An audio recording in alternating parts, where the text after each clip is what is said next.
ये जो महिला है, जमीन का कोई विवाद था जिसमें टीम से बात हो गई है, उसमें हो गया जब तक कोर्ट से ऑर्डर नहीं आता कोई भी पक्ष कब्जा नहीं करेगा।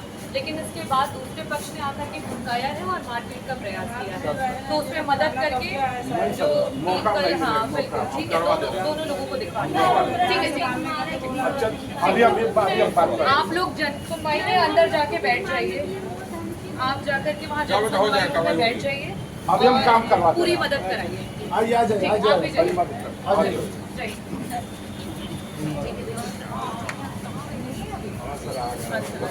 क्या वजह रही है? नमन सोनकर जो है हमारे बीच में एक बच्चा नहीं रहा, और इस तरीके से गोमती नदी जो है वो पुल पे कई सारी ऐसी वारदातें हम लोगों के सामने आई हैं। अभी कुछ दिन पहले क्यूबिती जो है उनकी भी वहाँ से एक्सीडेंटली जो है मौत हुई। तो इसी वजह से मुझे आना पड़ा कि जैसे हम बनारस में देखते हैं, लखनऊ में देखते हैं कि जो ब्रिजेस हैं जहाँ नीचे रिवर्स हैं वहाँ पे प्रॉपर तरीके से फेंसिंग कराई गई। तो मेरे लेटर में यही मेंशन किया है मैंने कि प्रॉपर फेंसिंग हो। यहाँ पे भी जो हमारे पुल हैं जहाँ से इस तरीके की घटनाएं आए दिन होती रहती हैं उनके रोक के लिए, और साथ ही साथ अगर ऐसी अचानक से कोई घटना हो जाती है तो वहाँ पे जो नाविक हैं उन्हें संविदा के कर्मी के रूप में और ट्रेन करा करके रखा जाए। 8-8 घंटे 6-6 घंटे की ड्यूटी निर्धारित करी जाए कि ऐसी कोई भी हादसा होता है तो उसमें तुरंत जो है व्यक्ति की जान बचाई जा सके। और SDRF NDRF टीम के लिए भी बात की कि वो टीम जो है एक तरीके से वो रेस्क्यू टीम जो होती है और ना कि वो सर्च टीम होती है। तो खैर उसके लिए ये बात हुई कि जहाँ पे भी बाढ़ पीड़ित या इस तरीके की जगह होती है वहाँ पे उन टीमों को जो है गठित किया जाता है। मैंने कहा कि शासन जो है उनको यहाँ डिस्ट्रिक्ट लेवल की तरफ से एक लेटर चला जाए कि विधायकों के द्वारा, प्रतिनिधियों के द्वारा ये मांग की गई है कि एक ऐसी टीम का भी गठन किया जाए जो इस तरीके की सिचुएशंस में मदद कर सके, जान बचा सके और इवन सर्च भी कर सके। आज इन लोगों को आप लिवा के मैं लिवा के नहीं आई, मैं जस्ट वहाँ से निकल रही थी जिलाधिकारी महोदय जी के ऑफिस से बाहर, तो ये 2 महिलाएं मुझे मिल गई और दोनों मुझे पकड़ करके रोने लगी कि उनकी FIR दर्ज नहीं की जा रही है। तो इसीलिए मैं कप्तान साहब से मिलने के लिए आई और पता चला कि कप्तान साहब किसी बैठक में हैं। तब जन सुनवाई में बैठे हुए जो लोग थे, पुलिस अधिकारी लोग, उन्होंने मदद की और उन्होंने कहा कि वो दोनों महिलाओं की मदद करेंगे। उनकी FIR जो है उसको देख करके और जो वैलिड रहेगा उन ग्राउंड्स पे उनकी मदद होगी।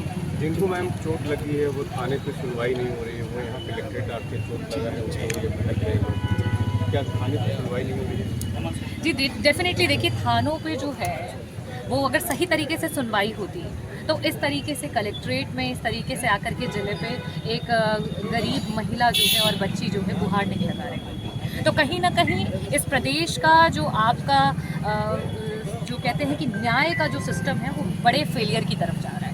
एक संयोग ही था कि जो आप मिल गई और ये चीज़ यहाँ पर हो गई, तो कैसे आप नहीं मिलती तो कैसे होता? मैं मिलती रहूँगी और हमेशा रहूँगी, और मैं अब जौनपुर में भी जो है लोगों से मुलाकात करने लगी हूँ, क्योंकि जौनपुर की समस्याओं के लिए लेकर के लोग मछली शहर आने लगे थे। तो मैंने यहाँ पे भी समय जो है निर्धारित किया है, यहाँ पे भी लोगों से मुलाकात होती रहती है। उनमें से एक महिला जो है वो कल भी आई थी, मुलाकात की थी और उनसे रिलेटेड कप्तान साहब से बात भी हुई थी मदद की, और आज वो वापस से मिली तो उनकी मदद कराई। और दूसरी जो युवती थी उनसे पहली बार मुलाकात हुई तो उनकी भी मदद कराई। इधर भी शहर में सक्रियता आपकी काफ़ी बढ़ गई है एक हफ्ते 10 दिन से, क्या लगता है? नहीं, 1 हफ्ते 10 दिन से नहीं, ये कुछ जो वारदातें हुई वो मुझे लगता है कि मुझे बहुत पीड़ा है उसकी लेकर के। जो नमन का हुआ वो हमारे ही परिवार का एक सदस्य रहा है, हमारी रिलेटिव ही रहा है, और उसका जाना बहुत पीड़ादायक है। और अपार्ट फ्रॉम दैट जो प्राची मिश्रा का जो हम लोगों के बीच में आया पड़ाव पे जो हादसा हुआ, समीर के साथ जो हुआ, शिवा गौतम के साथ हुआ, ये पीड़ादायक है। और मुझे लगता है मेरे साथ साथ यहाँ हर एक व्यक्ति उनके दुख में जो है साथ में उसको महसूस कर सकता है, और शायद यही रीज़न है कि मुझे यहाँ पे आकर के खड़ा होना पड़ा, उनकी आवाज़ बनना पड़ा।